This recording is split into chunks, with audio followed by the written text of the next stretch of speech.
ಬಂದೆ ಅದನ್ನು ಭಾಳ ಒಳ್ಳೆ ಸಬ್ಜೆಕ್ಟ್ ಇಟ್ಟಿದ್ದಾರೆ ಅವರು. ನೀವು ಕ್ಲಿಯರ್ ಮಾಡ್ಕೊಳ್ಳಿ. BJP ಹಿಂದುತ್ವ, ಈಶ್ವರಪ್ಪನ ಹಿಂದುತ್ವ ಒಂದೇ.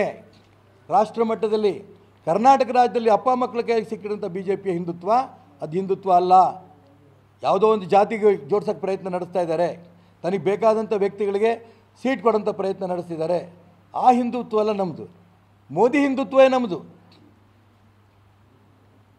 ಇಷ್ಟೊಂದು ಜನ ನಮ್ಮ ಕಾರ್ಯಕರ್ತರು, ಹೋರಾಟಗಾರರು ಎಷ್ಟು ಸರಿ ಪೊಲೀಸ್ ಸ್ಟೇಷನ್ಗೆ ಹೋಗಿಲ್ಲ, ಎಷ್ಟು ಸರಿ ಜೈಲಿಗೆ ಹೋಗಿಲ್ಲ, ಹಿಂದುತ್ವಕ್ಕೋಸ್ಕರನೇ. ಆ ಹಿಂದುತ್ವದ ನಾಯಕರ ಪಕ್ಕಕ್ಕೆ ಯಾಕೆ ಸರಿಸ್ತಾ ಇದ್ದಾರೆ?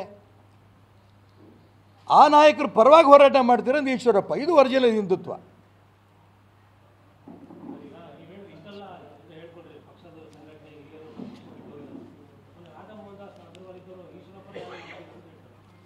ಚುನಾವಣೆ ಗೆದ್ದ ಮೇಲೆ ಗೊತ್ತಾಗುತ್ತೆ. ಎಲ್ಲಿ ಪಾಪ ಅವ್ರಿಗೆ ಗೊತ್ತಿರಲಿಕ್ಕಿಲ್ಲ. ಶಿವಮೊಗ್ಗ ಜಿಲ್ಲೆಗೆ ರಾಜ್ಯ ಜನಗೆ ಈಶ್ವರಪ್ಪ ಯಾರಂತ ಗೊತ್ತು. ರಾಧಾಮೋಹನ್ ಅಗರ್ವಾಲ್ ಬಗ್ಗೆ ನನಗೆ ತುಂಬ ಗೌರವ ಇದೆ. ಅವ್ರು ಯೋಗಿ ಆದಿತ್ಯನಾಥ್ಗೆ ಅವ್ರು ಸೀಟ್ ಬಿಟ್ಟುಕೊಟ್ಟವರು. ಅರ್ಥ ಆಯ್ತಲ್ಲ? ಅವ್ರು ಪಾಪ ನಾನಿನ್ನು BJP ಚುನಾವಣೆ ನಿಂತಿಲ್ಲ ಅನ್ನೋದು ಸ್ವಲ್ಪ ಅವ್ರಿಗೆ ನೋವು ಇರ್ಬೋದು.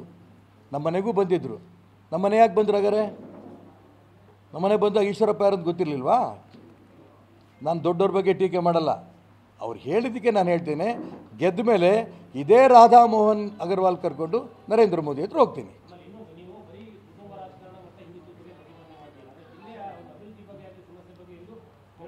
ನರೇಂದ್ರ ಮೋದಿಯವರು ಇರೋದೇ ದೇಶದ ಅಭಿವೃದ್ಧಿಗೆ, ನರೇಂದ್ರ ಮೋದಿ ಇರೋದೇ ರಾಜ್ಯದ ಅಭಿವೃದ್ಧಿಗೆ, ಜಿಲ್ಲೆ ಅಭಿವೃದ್ಧಿಗೆ.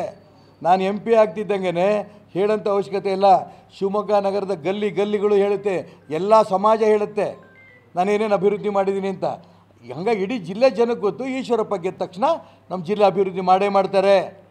ಅದನ್ನು ಹೇಳೋಂಥ ಅವಶ್ಯಕತೆ ಇಲ್ಲ. ಈಗಿರೋಂಥ ಒಂದು ನಿಮಿಷ, ಈಗಿರೋಂಥ ಗೊಂದಲಗಳಿದೆಯಲ್ಲ, ಈ ಗೊಂದಲಗಳನ್ನ ನಿವಾರಣೆ ಮಾಡ್ತಾ ಇದ್ದೀನಿ. ಯಾರೂ ಕೂಡ ಈಶ್ವರಪ್ಪ ಅಭಿವೃದ್ಧಿ ಮಾಡಲ್ಲ ಅಂತ ಯಾವುದೇ ಜಾತಿ, ಯಾವುದೇ ಧರ್ಮದ ಹೇಳೋಕ್ಕೆ ಪ್ರಶ್ನೆ ಬರಲ್ಲ. ಎಲ್ಲ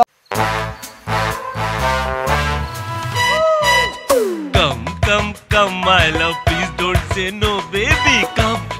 Come my love. V-Guard ನ air coolers extra large cooling pad ನೊಂದಿಗೆ ಇದು ಎಂತೆಂಥವರನ್ನು ಕೂಲ್ ಆಗಿಸುತ್ತೆ. V-Guard air coolers, long lasting cooling. ಎಲ್ಲ ಜಾತಿಯವರಿಗೆ, ಎಲ್ಲ ಗಲ್ಲಿಗಳಿಗೆ ನಾನು ಅಭಿವೃದ್ಧಿ ಮಾಡೋಂಥ ವ್ಯಕ್ತಿ ಅಂತ ಗೊತ್ತು. ಹಾಗಾಗಿ ಅಭಿವೃದ್ಧಿ ಬಗ್ಗೆ ನಾನು ಯಾಕೆ ಪ್ರಸ್ತಾಪ ಮಾಡ್ತಿಲ್ಲ ಅಂತಂದರೆ, ಗೊತ್ತಿರೋ ಅಂಶವನ್ನು ಮತ್ತೆ ಹೇಳೋಂಥ ಅವಶ್ಯಕತೆ ಇಲ್ಲ. ಇವರಪ್ಪ ಅಭಿವೃದ್ಧಿ ಹರಿಕಾರ ಗೊತ್ತು ಅವರಿಗೆ.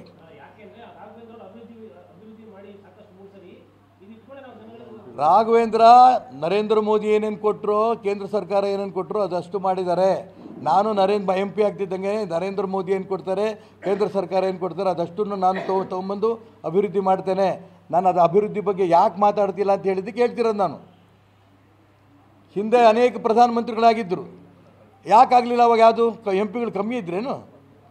ಕೇಂದ್ರದ ಪ್ರಧಾನಮಂತ್ರಿ, ಕೇಂದ್ರ ಸರ್ಕಾರ ಏನೇನು ಅಮೌಂಟ್ಗಳು ಕೊಡುತ್ತೆ, ಯೋಜನೆಗಳು ಕೊಡುತ್ತೆ, ಅದನ್ನು ಜಾರಿಗೆ ತರಬೇಕಾದಂಥ ಕರ್ತವ್ಯ MPದು. ಆ ಕರ್ತವ್ಯ ನಾನು ನಿಭಾಯಿಸ್ತೀನಿ. ಅದು ನಮ್ಮ ಜಿಲ್ಲೆ ಜನಕ್ಕೂ ಗೊತ್ತು. ನಾನ್ಯಾಕೆ ಚುನಾವಣೆ ನಿಂತಿರೋದು ಅದನ್ನು ನಾನು ಮತ್ತೆ ಕ್ಲಾರಿಫೈ ಮಾಡ್ತೇನೆ. ಅನೇಕರು ನನ್ನ ಹತ್ರ ಬರ್ತಾರೆ, ಹೌದು ಸರ್ ಇಷ್ಟೆಲ್ಲ ಅನ್ಯಾಯ ಆಗಿರೋದು ಹೌದು, ಮತ್ತು ಈ ಚುನಾವಣೆ ನಿಲ್ಲಬಾರ್ದಿತ್ತು ಈ ಮಾತು ಹೇಳ್ತಾರೆ. ಚುನಾವಣೆ ನಿಲ್ಲಬಾರ್ದಿತ್ತು ಅಂತಂದರೆ ಈ ಅನ್ಯಾಯಗಳೆಲ್ಲ ಏನು ಪಕ್ಷ ಶುದ್ಧೀಕರಣ ಆಗಬೇಕು ಅಂತ ಅಪೇಕ್ಷೆ ಪಡ್ತಿದ್ದೀರಿ. ಅವ್ರು ಹೇಳಿದಂಗೆ ಹಿಂದುತ್ವದ ಬಗ್ಗೆ ಸ್ಪಷ್ಟತೆ ಬೇಕು. ಅಪ್ಪ ಮಕ್ಕಳಿಂದ ಹೊರಗಡೆ ಬರಬೇಕು ಈ ಪಾರ್ಟಿ. ಇದಕ್ಕೋಸ್ಕರ ಈ ಹೋರಾಟ ಮಾಡ್ತೀನಿ ಅಂತಂದಾಗ ನೀವೊಬ್ಬರೇ ಯಾಕೆ ಮಾಡ್ತಿದ್ದೀರಿ, ಹುಡುಗರೆಲ್ಲ ಯಾಕೆ ಮಾಡ್ತಿಲ್ಲ? ಇವರೆಲ್ಲರೂ ನನ್ನ ಹಿಂದಿದ್ದಾರೆ. ಇವರೆಲ್ಲರೂ ದಿನ ಫೋನು ಮಾಡ್ತಾರೆ ಅನೇಕರು, ಏನು ಪರಿಸ್ಥಿತಿ ಇದೆ, ಏನು ಕತೆ ಅಂತ. ನೆನ್ನೆ ನಾನು ಹೇಳೋದ ಅವಶ್ಯಕತೆ ಇಲ್ಲ. ನನ್ನ ನಾಮಪತ್ರವನ್ನು ನಿಮ್ಮ TV ಗಳಲ್ಲಿ ನೋಡಿದ ತಕ್ಷಣ ಇಡೀ ರಾಜ್ಯದಿಂದ ಜನ ತೀರ್ಮಾನ ಮಾಡಿದ್ದಾರೆ ಈಶ್ವರಪ್ಪ ಗೆದ್ದರು ಅಂತ.